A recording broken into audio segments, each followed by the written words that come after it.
Cool. Good morning. It's a great introduction. So I'm going to talk to you a little bit, the theme being digital transformation. I'm going to talk to you a little bit kind of about the journey that we've been on. So how many people think the NFL is this massive organization, right? Raise your hands. Big. $9 billion in revenue. So how many employees do you think the Minnesota Vikings has? Guess, anybody? We'll exclude the coaches and the players. Come on, somebody, throw out a number. Wake up, let's go, come on, wake up. 150. Pretty close, we have 200 employees. So we are not this massive organization. So a lot of the smaller businesses in here, you can do some of the things that we did. And it's important to kind of keep your eyes open and your options open. So enough about that, let's get started.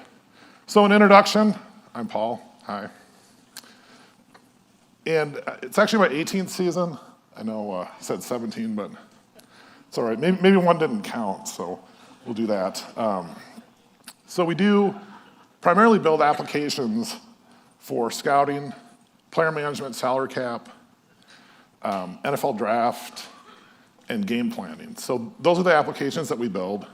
We have a whole bunch of data that we get from all sorts of different sources. And I do that with 2 developers and 1 database administrator. So pretty lean, pretty small. We pretty much work exclusively in a Windows environment. Stop, go back. Let's go back. All right, so that's enough about me. So I work for the Vikings. So what does that mean? So let's take a look at this video because you don't want to hear me talk about it. Here at beautiful US Bank Stadium in Minneapolis, the Skull Chants reigning in the background. Week 1, the 58th season of Minnesota Vikings football is in the air. We got to start this 2018 season, but it's got to start right here, right now, and it starts with the boom. Every one of you is here for a reason. You have a gift. We talked all week about finishing. Finish every block. Finish every tackle. Finish every play. And finish the game. Let's go! Let's go! Gladiator. Boom! He gets devoured by Daniil Hunter. And they got him buried. And that's what Everson does against Matthew. We are lethal. Baddest on the planet. Gladiator. This Vikings defense is as tough as there is. Boy, the course has been set, and we're under the command of new captain, Kirk D. Cousins. Gonna let it go deep for Diggs. He's got it. Stephon Diggs. Yes! Stephon scorching the New Orleans Saints once again. Beautiful spin move. And he goes! Oh, what an effort! Dalvin Cook. Fires right. Caught. Touchdown! Adam Thielen. Cousins under pressure, throwing. Wow, somehow, some way that is caught by Adam Thielen. I mean, he gets everything. Oh, man. This is unbelievable. The Hail Mary from Cousins. And it's caught! An amazing touchdown catch by Kyle Rudolph. Fires over the middle, caught Thielen. Touchdown! Cousins to Thielen. Here we go. Fires! Intercepted by Rhodes. You can suffocate him. Down goes Goff. Make him miserable. And he's sacked. The timing was perfect. Anthony Barr. 2015 catch to the 5. Touchdown! Dalvin Cook got into the end zone. And the ball is on the ground. Daniil Hunter with a scoop and score. Intercepted. Mike Hughes touchdown! Welcome to the NFL, Mike Hughes. It's in the air and it's red ball. Look at that ball rumble. Ball shaker. Dominator. Freight train wrecking ball on the Gladiator.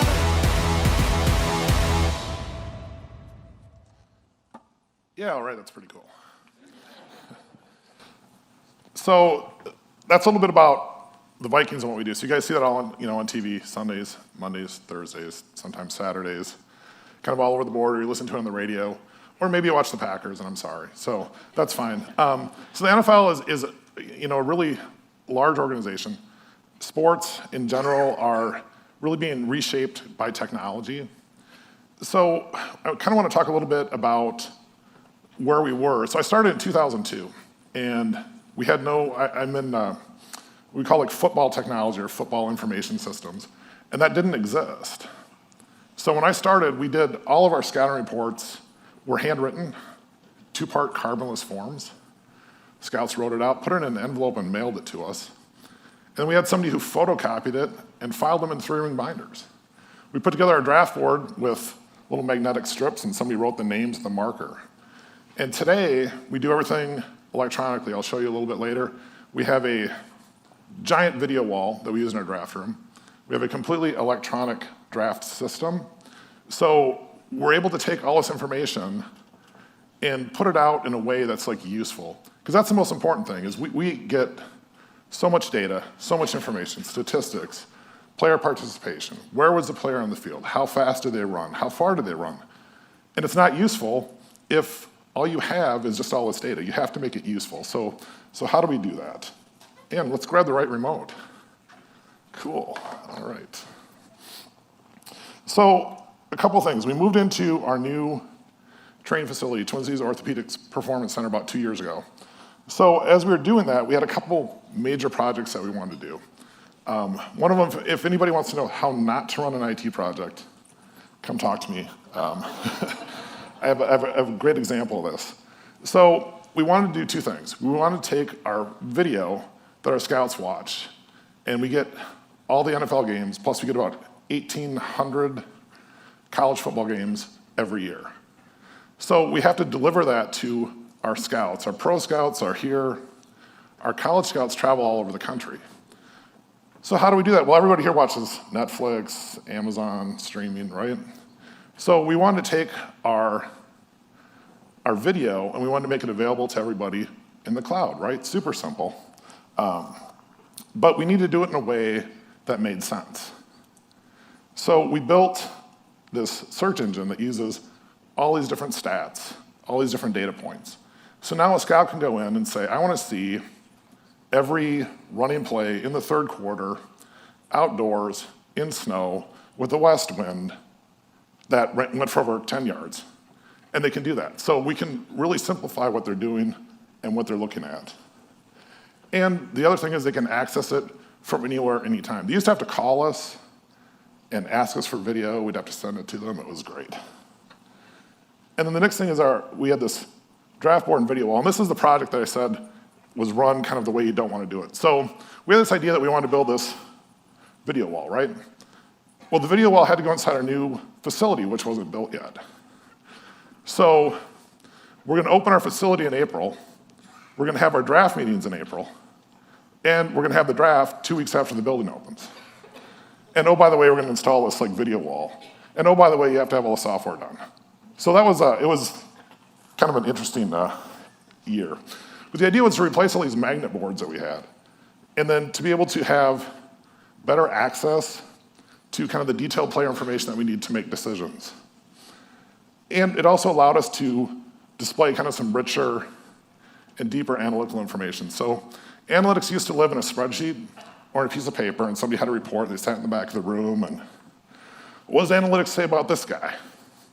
Flip through all the pages and find them, and you'd read it off. So it wasn't great. So now with this electronic video wall, we were able to include that information in these cards. As it changed, as it was updated, it was just updated on the wall. It was pretty simple. So we're gonna watch another little video, because I get tired of talking. And it's about kind of how we developed our Viper system. We always get measured in this business on wins and losses. Our whole program is based on evaluation of tape. 2002, when I started here, we literally would get a box of beta tapes would be shipped to us. Take the tapes out and we would copy them and we'd repackage them, we'd ship them out to our scouts. And so there's always a delay, and a scout had to be prepared to ask for certain games or certain film. The Viper application that we built, this is actually all internally developed software that we use for scouting. Because it's all in the cloud, they're able to access all the games they want whenever they want. And being able to pull up a player instantly with a push of a button, we can bring up all of his key plays that he had during that season. It saves so many man hours on people trying to copy beta tape, trying to put it on a brick, trying to do the old CDs. Technology is incredibly important for sports. If you have the ability to gain even the slightest advantage over your competitors, you need to take it. We started working with the Vikings because we recognize them as a technology-forward team. With Microsoft Cloud, machine learning, and AI, they're able to do things, especially with Viper and video, that they never could do before. Technology has played a big part from when I started 28, 29 years ago in the NFL. And with Microsoft, we feel we do have a competitive advantage on how we're utilizing all the tools that are given to us. What we really want to do is bring our technologies to life in ways that people didn't believe could happen, and really change the way that people could achieve more in what they wanted to do. As we see the growth of machine learning and artificial intelligence pushing new ways to think about how can we maximize player performance and health and safety, how do we make sure that we're taking care of the people that we love and that we want to see succeed, how do the teams also be a big part of that. And so there are a number of things that we can go out and build, and the beauty about technology is with great partners like the Vikings, we're just getting started. All right, so cool. So that's kind of how we got to this video system, which we call Viper. So key things when you're building software, you need cool logo, great name, right? Everything else is secondary. Because then people get excited. They go, wow, awesome, Viper. That sounds like really bad, right? That's like really cool. So we scrapped the logo eventually, but we had this cool look like a snake, kind of a V snake kind of thing. And it kept people interested in it while we were trying to figure out what we were actually going to do. So Microsoft stepped in and kind of helped us with this. Microsoft has been a great partner, obviously, to the NFL. You see the Surface tablets on the sidelines and things like that. So they were a huge help in getting this project kind of off the ground. So it is literally like a one-of-a-kind type of a system because we were able to build it to exactly what we wanted and how we wanted to do it. So we use it for really scouting players specifically, but also we use it in our game planning because we can look at, we're playing a team and they run some oddball formation or some weird play. In the past, how would we find that? Well, somebody would sit down and they'd go through the game from beginning to end and they'd find the play. And now we can go in and we can say, okay, we know what personnel are on the field. We know what time it occurred. And so I can just go right directly to that play. So we save a ton of time with this, and we found that it's helped our scouts kind of think of looking at video in different ways. And so we keep track of actually the searches that they do. And they don't all know this, so don't tell them. But we keep track of it for a reason. And the reason is we want to see kind of what they're doing. What are they looking for? If they're looking at running backs, are there certain searches that they do all the time for running backs? Okay, so we see that they're doing, short yardage, they're doing explosive runs, they're doing, pass protection. So can we take those and can we build a better search engine that says, oh, you're looking at a running back. So I always think of Clippy. You guys remember Clippy? Some of you younger people won't get it, but Clippy, it looks like you're writing a letter. Do you want some help? So kind of doing something like that, but not quite as weird as Clippy. But so we called it Viper, which was really a great name. It stands for video player, right? So we use this like we're trying to figure out what we're going to do. We're like, okay, Viper sounds kind of cool. So we built it specifically for football. And we have over 4 years of NFL film stored in the cloud. We use Azure as our back end. We have about 3 years of college games. We'd have more, but there's a restriction about how much college film we can keep. The college coaches don't like us keeping like years and years of film. So we only can keep 3 years. And we built this like search engine, and that was kind of the secret sauce. So when Microsoft helped us build this, we wouldn't let them look at our search engine. We just said, we're just gonna give you results and you worry about the UI part of it. And so we found that we could reduce the amount of time that people used to watch, to watch videos. So when I started in 2002, we had beta tapes. So some of you may not remember beta versus VHS, but it was a deal. And so we used beta. And so the joke was the scout was sitting there, they'd pop the tape in, and they'd always wear out the fast forward and the rewind button because they'd have to sit and look through this entire tape to try and find what they were looking for. And it was a colossal waste of time. So over time, people got smarter. We started using data to help them find what they're looking for. But now we have this very specific set of information that we get. We generate some of our own things. We use our offensive terminology. so our coaches and our scouts can find exactly what they're looking for in a format that's familiar to them. And so it helps us, like I said, identify unique personnel groupings and plays.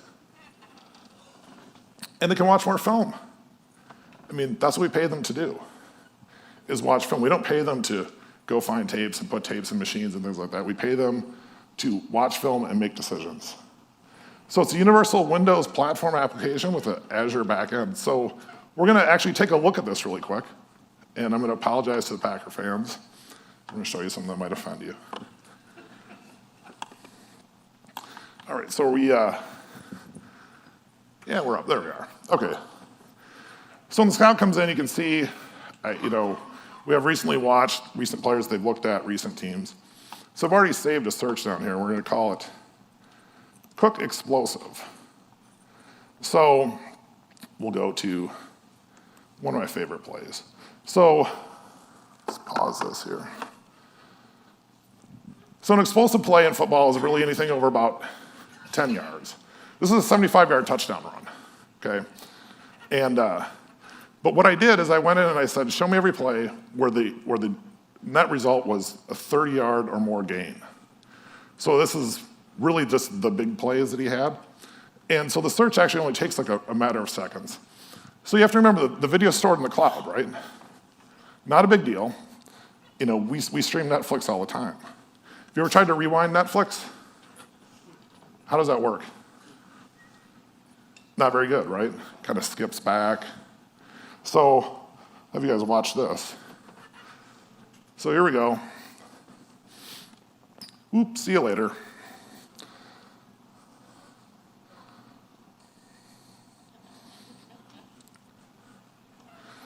And we can go a little bit faster if we want. But that smooth rewind and smooth fast forward was a real challenge for us. Because when you're streaming it, it's kind of hard to do. So we kind of came with this idea of, what if we don't actually stream it? What if we just tell people we're streaming it? They won't know the difference. So what we're actually doing is we take these files that we have, which are fairly large, and we chop them up into individual clips. So every play has kind of two camera angles. We saw the sideline, this is the end zone. And we have to watch this because this is awesome. And right here, and this guy thinks he's gonna get him. Nope, he's a little bit faster than you thought. All right, so cool. So we break this video up into these individual clips, right? So instead of having to go and find this file that's a gig in size, we get these 5 to 7 second video clips, 2 clips per play. There was actually a third one, we got rid of it. And that was a shot of the scoreboard so that the scout could see the down, the distance, and the score. So if you look at the top of the screen, you can see we put that information in there. Why not? It's just data, right? So we just overlaid it. We got rid of the shot of the scoreboard, which was like 2 seconds, okay? So if I watch 140 plays in a game, if I can eliminate 2 seconds worth of video, 280 seconds, I'm not a math whiz, but that's about, 4 minutes, 5 minutes, something like that. It's just gone. So we split it up into these clips, right? So then what we do is we just go and we say, okay, we know what clips we need. We'll just start downloading and caching them on the hard drive. We just play them off the hard drive. So the beauty of it is when they go back, if they say, oh, I watched these 10 plays, I'm gonna go back and I'm gonna watch them. We don't have to go get them, they're already on their hard drive. So we made them think that we were streaming it. We actually weren't. We kind of cheated. Don't tell anybody, but it's a little bit of a lie. And so you can see that the video clarity is like really good. We compress the heck out of it. Here's another one. This is kind of fun too. Actually, any big play is like fun. I mean, we could sit here and watch this all day, right? You guys, you guys are all right with that? So we just had to kind of think of what we were doing in a little bit different way. So they would always split up the video into offense, defense, special teams, right? That was just the way it was done. And we thought, well, that's kind of, I get why you did it that way when it was on a tape. So the defensive coaches would go grab the offense that they're gonna play that week. The offensive coaches would go grab the defense. But all of a sudden now, we don't need to do that anymore. We can do things a little bit differently. And in hindsight, it's like, well, why don't we do this 10 years ago? So this is an idea we had about 5 years ago. And it took us quite a while to kind of get there. I mean, the Azure storage had to get better. We had to have better internet. We had to have better devices and all these different things. But now, I actually had a scout that said, it'll never work. I said, well, let Netflix know that streaming is a bad idea. They can just go out of business today. So, we got it to work, and we're really, kind of the only team in the league that's done this. Everybody buys like commercially available software, and it's built for every other sport as well. So it doesn't do a lot of things that we do. So we just saw there was this problem. We said, let's just go fix it. See if we have any other more fun plays here.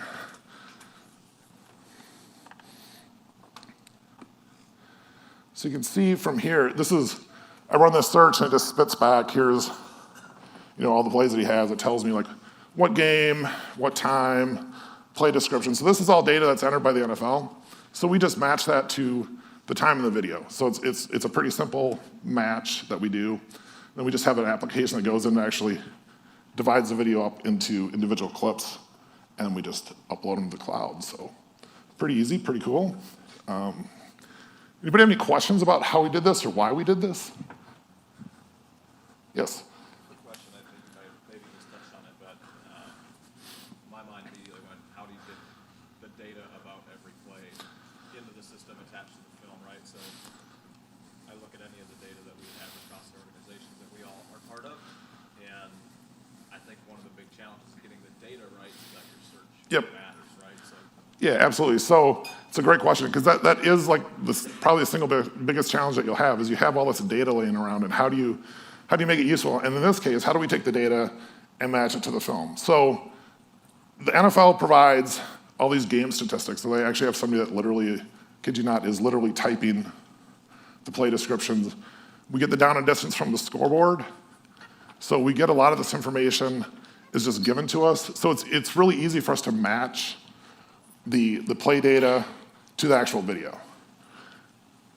If we didn't have that, so we talked about this, like, is this something that we wanted to possibly give away to high schools, for example? Because this would be a great tool for high school teams.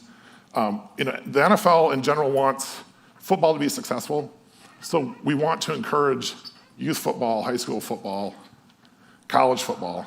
So we talked about, would this be something that would be useful for high schools? And the problem was, we don't have all the data. So it kind of becomes less useful at that point. So the NFL does that for us. And then there's a service called Pro Football Focus. And then they have a kind of a sister service called College Football Focus. And they do a lot of advanced stats. They kind of got their start as a fantasy football website. And then a couple teams said, hey, we'd like to actually kind of, buy what you're selling. So they've kind of morphed into now this like data provider. So, and they do a lot of their stuff manually. So one of the problems we have is like, you'd think, well, can we use like machine learning? Can we use computer vision to identify players? Well, if you look at how closely together a lot of those players are, it's hard to pick out the jersey numbers. It's hard to understand like who's where. And even with, and we're gonna get to player tracking in a minute, they have chips in their shoulder pads, so we know where they are. But they're on top of each other, underneath each other, right next to each other. So it's really hard to do. So right now it's just a manual process. They pay some college kids to watch games and tag players. So it's a great gig if you can get it if you're going to college. So, all right, so that is kind of our video system. So we're gonna go back to the PowerPoint. And let's get rid of the, let's go back to the right remote. Too many remotes up here. All right, so draft board. So every April we do what is actually called the NFL selection. Everybody knows it as the NFL draft.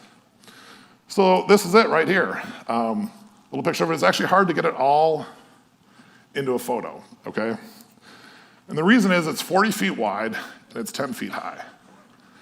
There are 40, 55-inch HD displays in there. And if you kind of look at the way it's set up, you'll see kind of the center section where the Vikings logo is. That's all touch.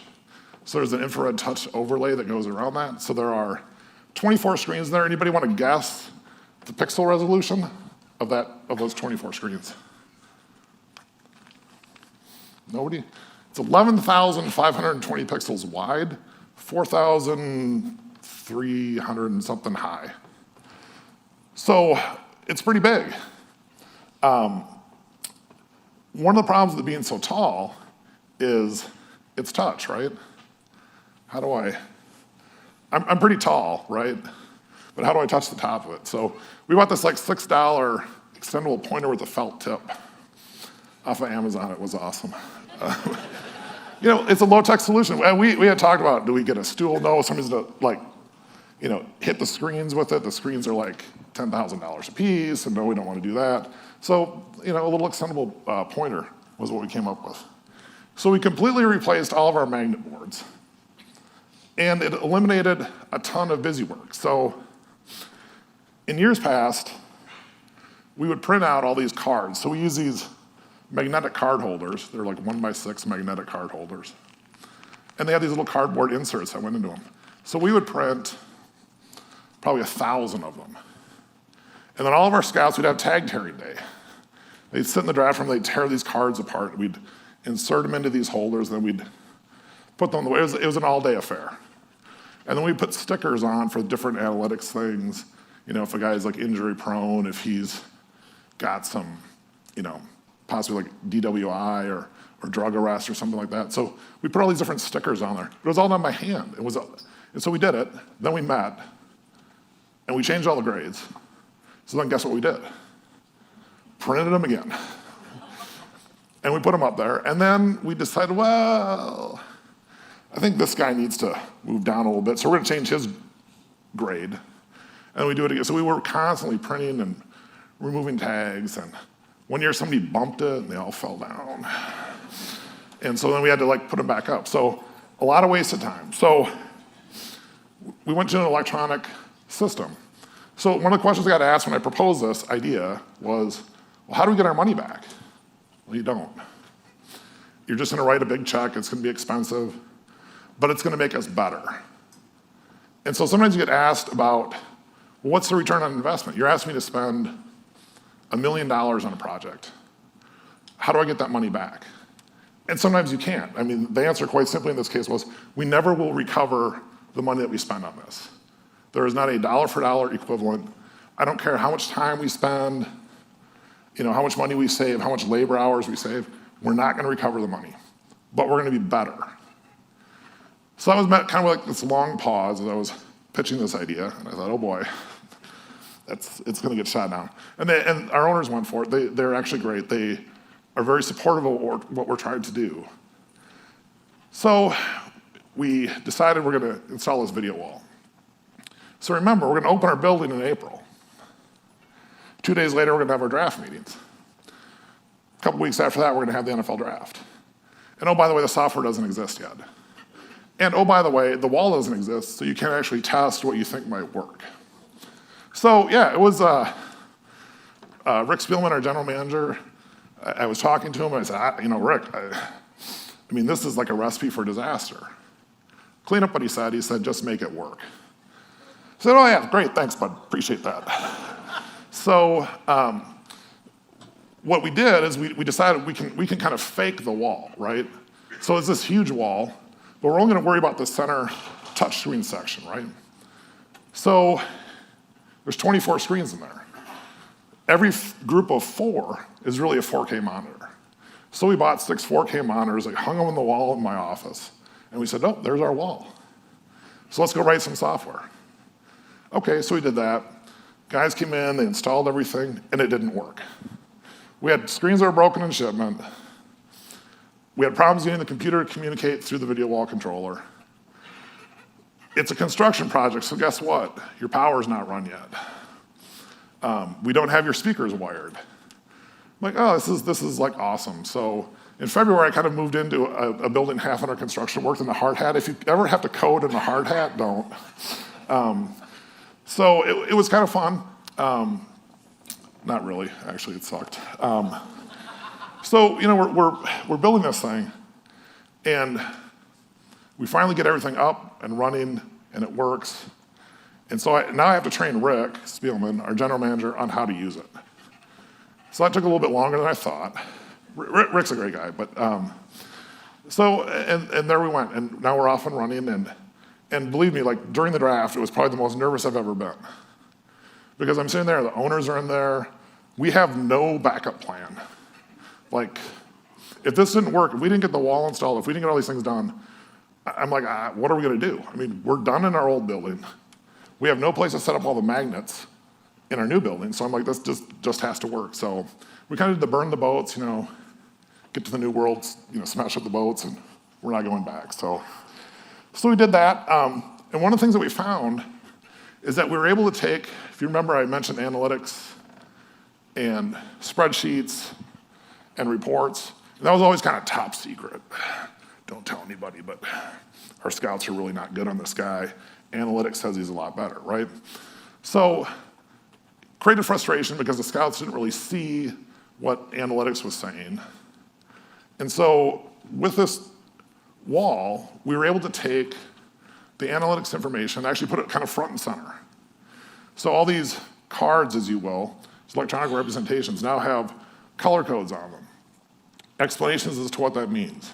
I walk up, I tap on a player, it pulls up all his history, all his testing, if he went to the scouting combine, all his statistics. We're working on linking it to video, so I can just tap on it, it'll show his highlight reel. So all these different things that we're doing, and now it's like right there, it's easy. So our meetings used to last from 7 in the morning till 10 o'clock at night. So the first year that we were in a new facility with this system, they ran about the same. Last year, second year, scouts were all done at 7 o'clock. And they actually got done 3 days early. And so they went back and they watched more film.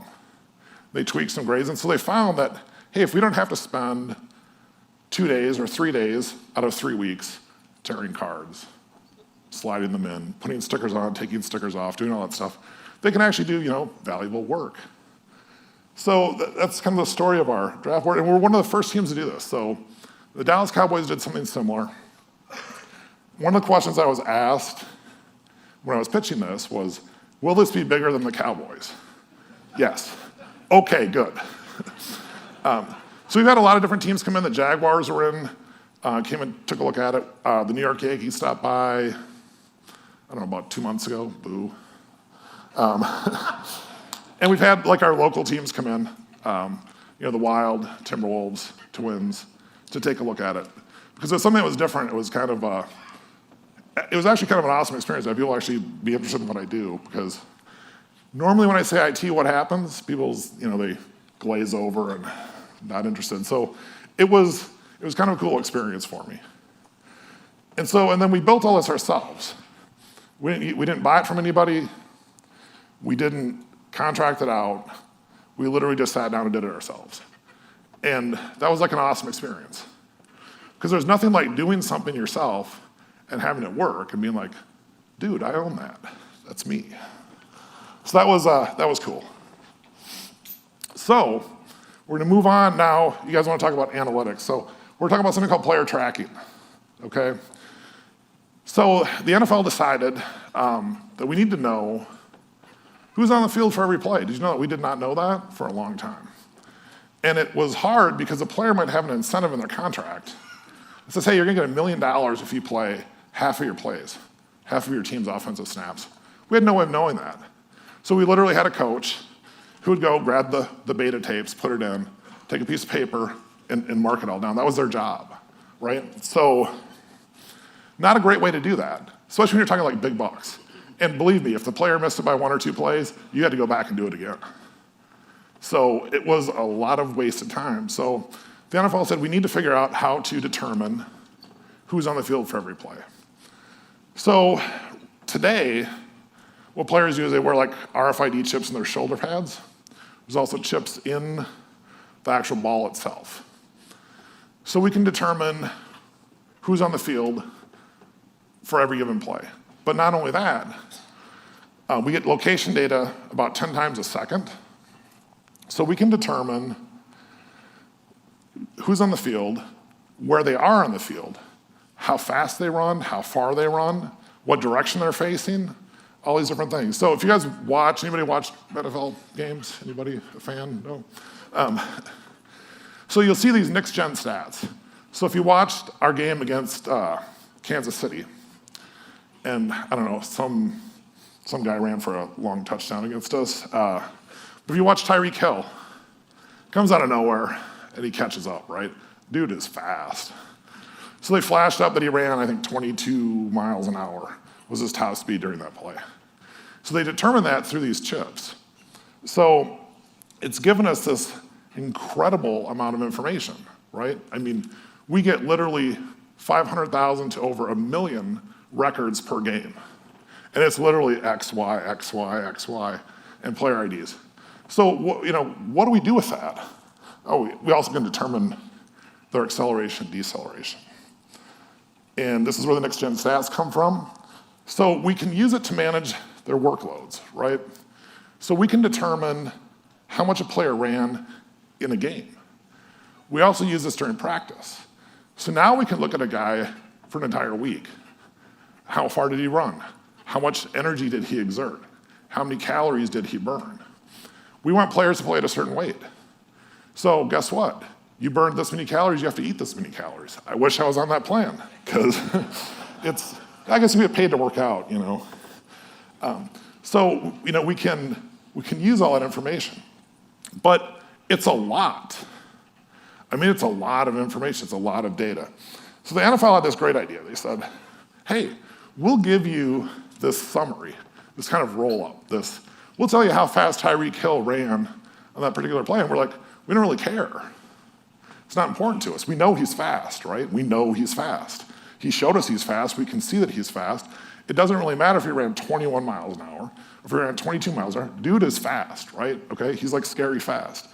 So we went to the NFL and we said, we don't want these summaries. We just want the raw data. So they said, okay, well, let's talk about that. So they got all the teams together and they said, all right, you guys want the raw data? We're like, yes. What are you gonna do with it? Stone cold silence.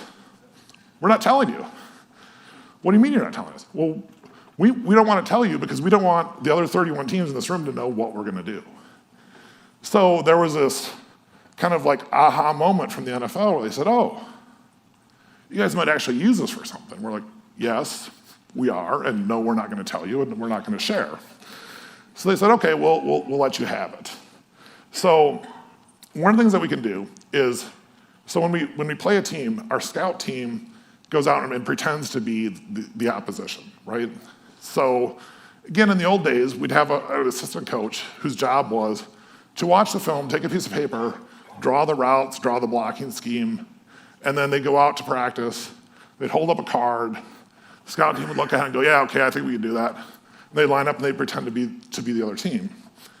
But again, we had somebody that actually had to go and find the plays, they had to draw, they had to make copies of it, they had to do all these different things. But now with this data, guess what? We just go, yeah, we want that play, yeah, we want that play, yeah, we want that one, and we just create the cards. Because we know where the players are, we know where they're going, we know how far they ran, all these different things. One of the other things that we can do is we can create a player scorecard. I'm not gonna go through this in detail, and there's some things that we removed, because I can't show them to you. But in here, this is a way for us to take player tracking data and put it into a useful format for scouting. So we'll kind of flip through some of these things.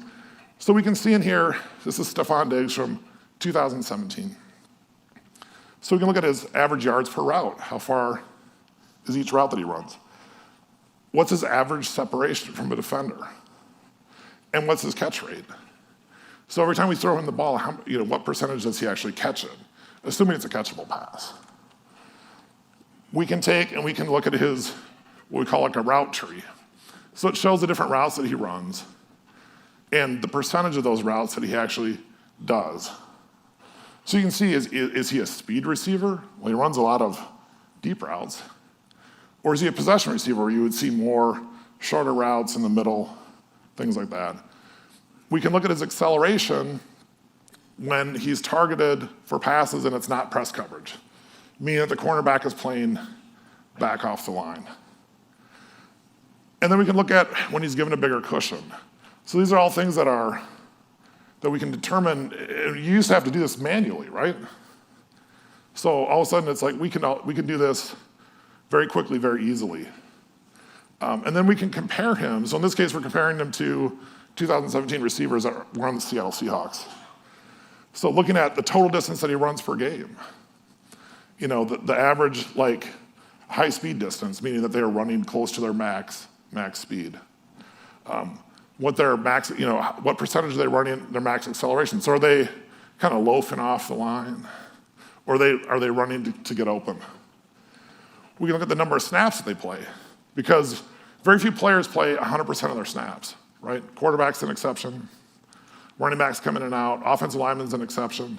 Defensive line gets substituted for all the time. You guys see that? So very few players play every play that's possible, with the exception of quarterback. Usually quarterback and offensive line are the only ones, and sometimes corners. So we can kind of tell all these different things, and we do this pretty easily now. So it's kind of awesome. So analytics, right? We're a bunch of smart people. There's a bunch of smart people in this room, right? So we thought we were really smart, and we're okay. But we wanted to try and decide, is there a way that we can, through analytics, determine who we should draft, right? Cool, we can have the computer actually make your draft picks. That'll be awesome. We'll be right 100% of the time. Computers are never wrong. So we developed all these models, right? We take into account how tall is a player, how much do they weigh, what's their 40-yard dash time, what's their flying 20, which is their speed from the 20, they're running a 40-yard dash from the 20-yard point to the 40-yard point. What's their first 10 yards look like in that? Their statistics in college. Where do they go to college? Because the guy who catches 150 passes at a D3 school is different than the guy who catches 100 passes at a Division I school. We look at their injuries, and there's about over 100 data points that we use to go into this model, right? So we found out that, hey, we're okay. We're okay at figuring out who's going to be good. But guess what? We're really good at figuring out who's not going to work. And that was kind of weird, because we're like, wait a second, how can we be so good at this?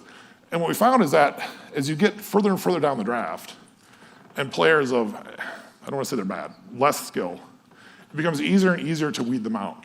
So trivia question, there's no prize for this except I'll clap for you. How many starting quarterbacks in the NFL are 6 feet tall or shorter? Anybody? 3. 3 is correct. Can anybody name them? There you go. Russell Wilson, Drew Brees, Kyler Murray. Do we have a trend here? Quarterbacks are generally tall individuals. Peyton Manning was an outlier at 6'5". Most of them were between 6'2" and 6'4". Is Drew Brees a bad quarterback? No. Russell Wilson, bad quarterback? Absolutely not. I don't like Drew Brees because he plays for the Saints, but that's a different story. So just because they don't fit the mold doesn't mean that they can't be successful. So how do you determine that? Well, guess what? You really can't. Everybody in here has probably hired somebody or sat through a job interview, right? How many times have you sat through a job interview and been like, this is the job. I'm never leaving this place, right? A couple weeks in, you're like, what did I get myself into? Same thing when you're hiring somebody. This guy is the greatest employee ever. He is going to revolutionize our company, or she. A couple weeks later, you're like, I think we kind of missed on this one. It's the same thing. This is really, we have all this data, we have all this information, but what we're doing is we're actually hiring a person. We're drafting a person to perform a specific task. So even though we can kind of determine the likelihood of success, we're not going to be 100% correct all the time. So we're really good at figuring out who's not going to work. And then we've also been able to go back and say, hey, our analytics say like this guy might actually be good. And we didn't look at him because he plays at some small school in the middle of nowhere. And we didn't send a scout out to look at it. So then we'll go and we'll actually look at that player. And then we'll also find out situations where analytics says, hey, this guy's good. And the scout says, nah, he's no good. Or vice versa. So we look for these big gaps. And it helps us kind of go back and figure stuff out. All right, so I've been talking for a long time. So now it is your turn to participate. So we are going to do a game situation. And you guys might want to rethink your seating assignments here, because you're going to work in groups at your table to come up with an answer to this question. So we're going to go through a game situation. So it is 4th down. There's 2 minutes and 48 seconds left in the 3rd quarter. It is 4th and 1 at your own 34-yard line, okay? You are leading by 7 points. What would you do? Would you just punt the ball, go play defense, or would you go for it? I was gonna put a 3rd one on here, which is not know what to do, completely panic, call a timeout, and punt it anyway. But we decided not to do that. And to make this even more fun, to make this more like an actual game, you have 25 seconds starting now.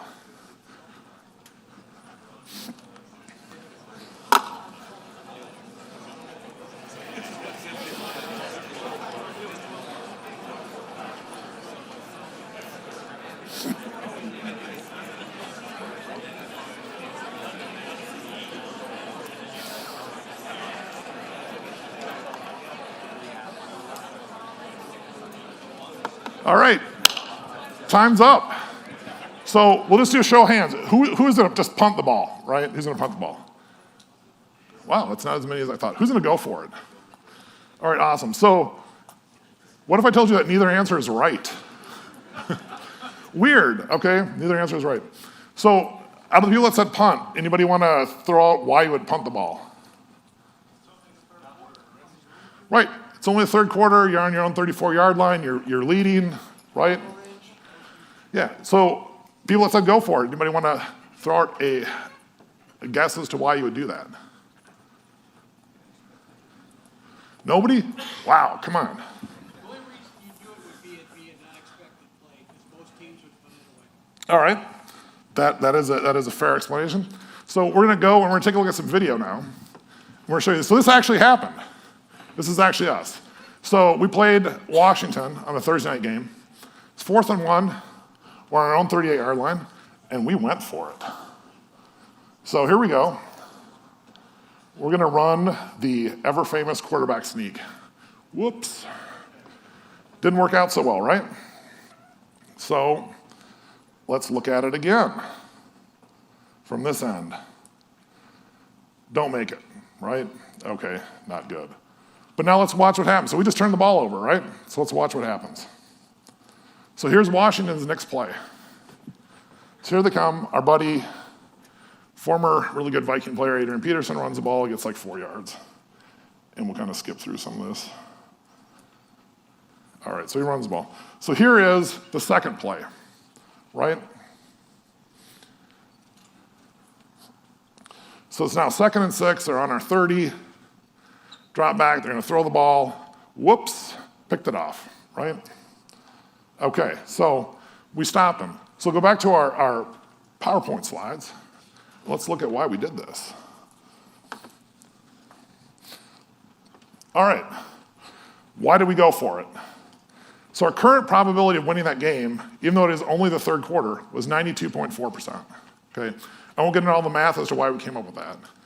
But it has to do with like how our offense is versus our defense, we're at home, different things.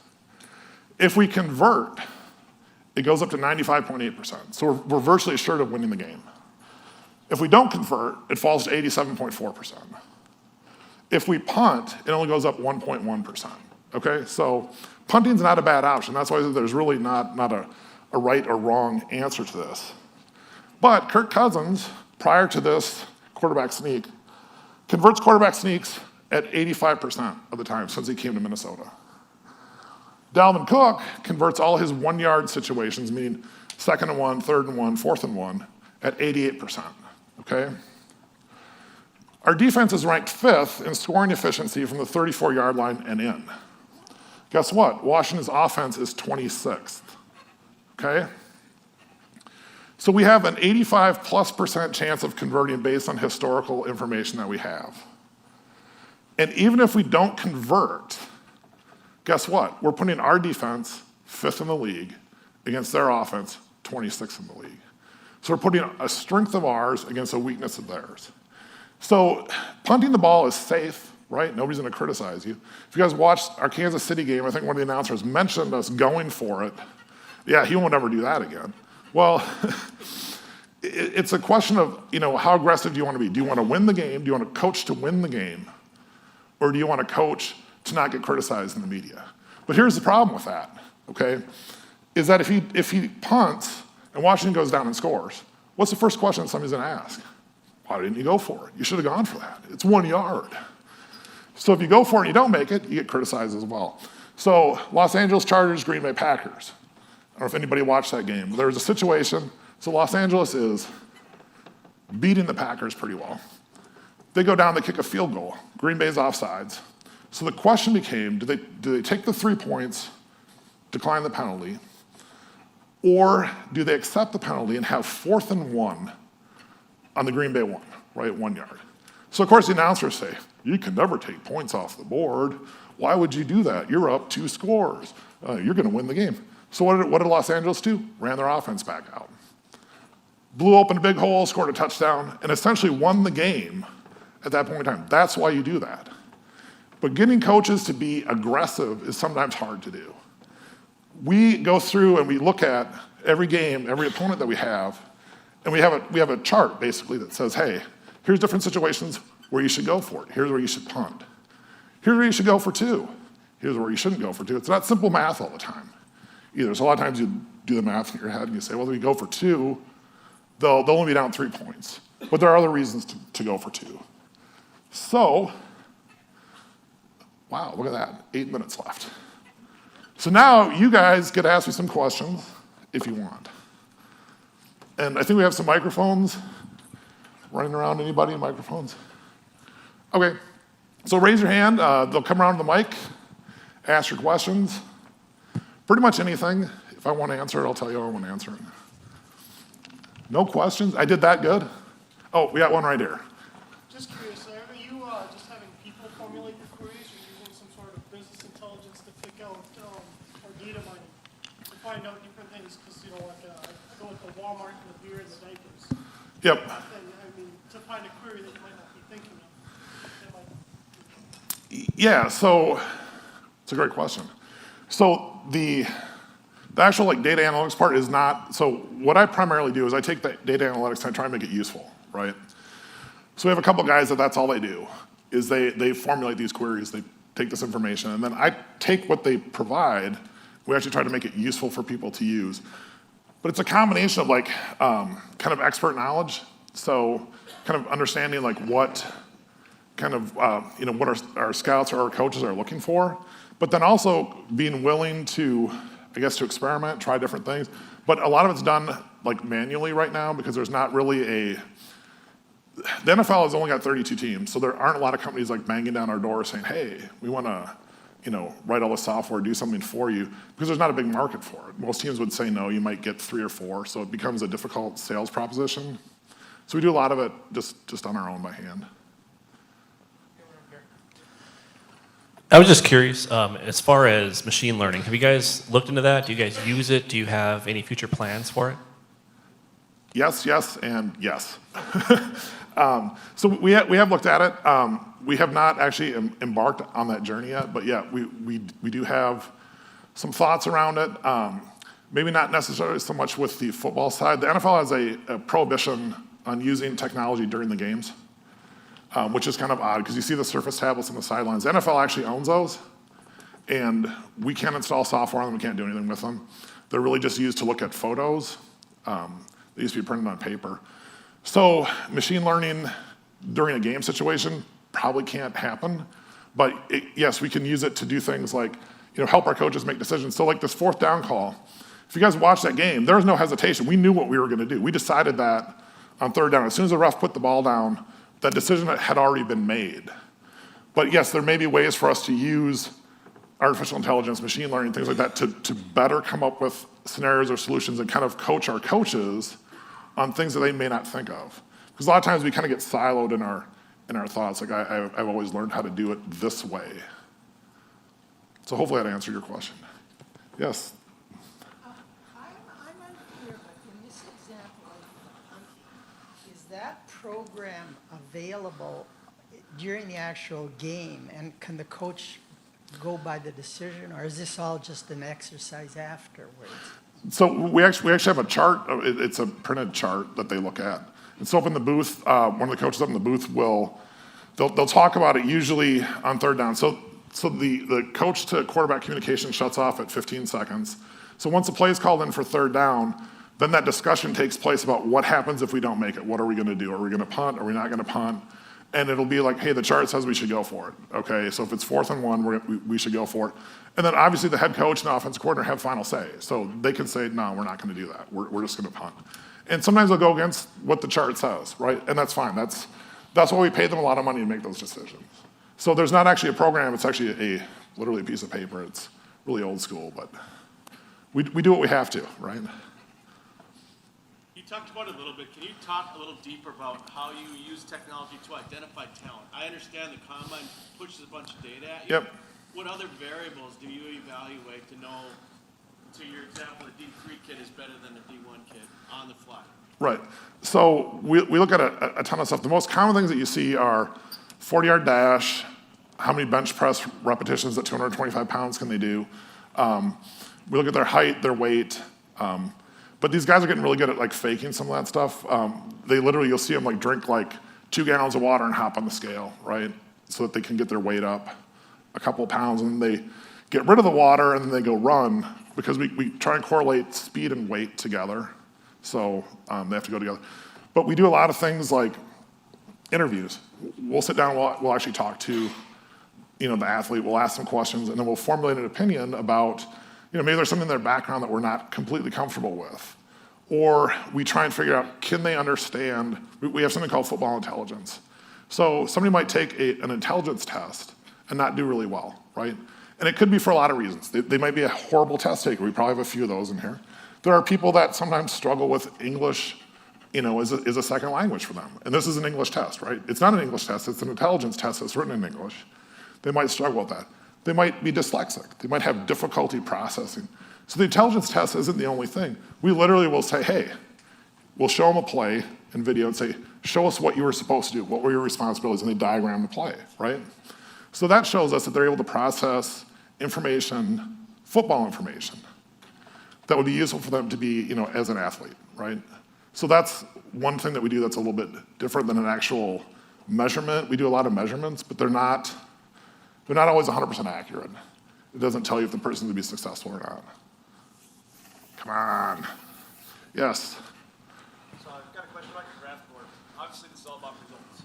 So do you have a draft pick specifically that you could mention that maybe the scouts missed and analytics helped you identify talent? I mean, that's kind of the thing with the NFL is identifying that talent. So do you have an example of that where that helped you? So some of you guys might be familiar with Adam Thielen is a good example of that. So he was not drafted, right?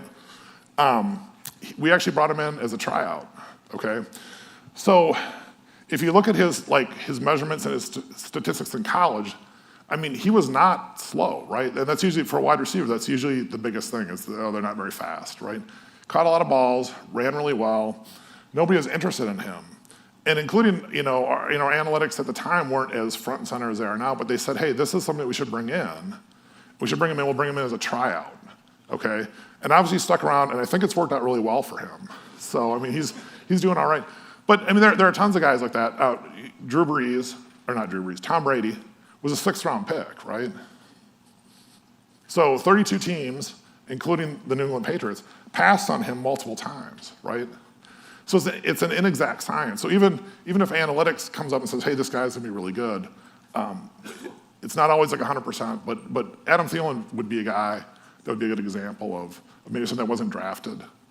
But we brought in specifically because our analytics said, this guy's got a chance.